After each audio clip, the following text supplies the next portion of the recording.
Hello, my name is Maciej Cieślak, and today I would like to talk to you about EDU benchmarking in ePOP Pro using A2MAC1 data. Benchmarking is a crucial task in early stage of any project, so getting access to quality data is quite important, but it comes at a significant cost. We've set out the goal at zBeyond to drastically minimize that time required to benchmark the data against existing vehicles. And we do that using our tool ePOP Pro that utilizes mathematical models. It allows our customers to benchmark their e-motor, inverter, or transmission models on a vehicle level in vehicles that not necessarily have these components in them. So let's have a quick look at what does it look like in A2MAC1. I've shown this to you in a previous video. We've got our data in A2MAC1, and you can explore it and explore the details of it for each of the vehicles that we tested under zBeyond Simulation tab. Once you've got access to our zBeyond data, it is also possible to use our proprietary tool, ePOP Pro, to further investigate that data and apply these components or your components within those vehicle sets. I'll show you now how would you do that. In order to do this, we'll move on to ePOP Pro. So in ePOP, I have a data set that has been recorded earlier, and it consists of two vehicles, which are Audi SQ6 and a Tesla Model Y. We've created components for these vehicles, which are the transmissions,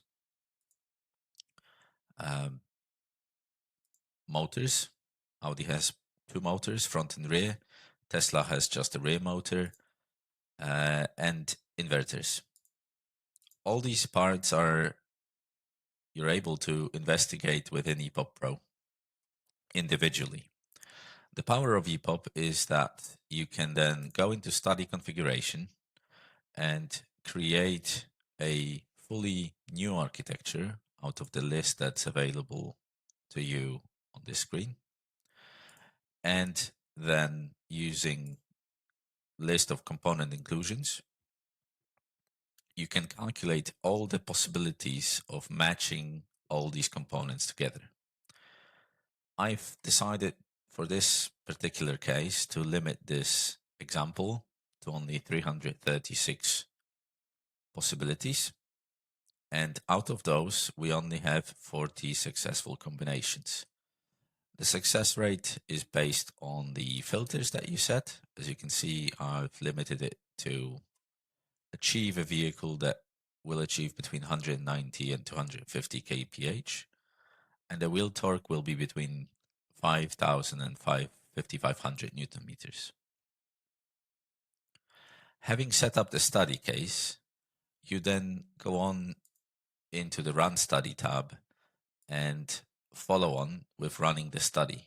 The software will run the WLTP cycle on all of these combinations that are successful and will present you with a set of results to investigate. To save time, I have run this study earlier, so we can have a look at the results immediately. So these are the results from that study presented in our proprietary viewer, ePOP viewer, and you can have a look at different parameters for all the vehicles that have been, or all the vehicles that have been created with different combinations, and you can assess them based on different parameters that you might want to investigate. If any of these points of interest are interesting to you, you can select them as it is selected in here.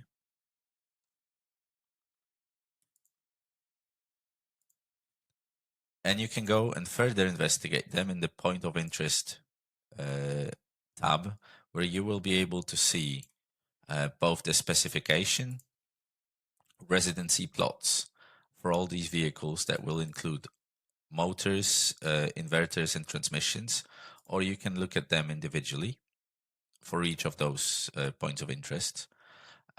You can compare different KPIs. As you can see, we look at different KPIs for all those four points of interest. And you can look at the performance as well as output torque profile.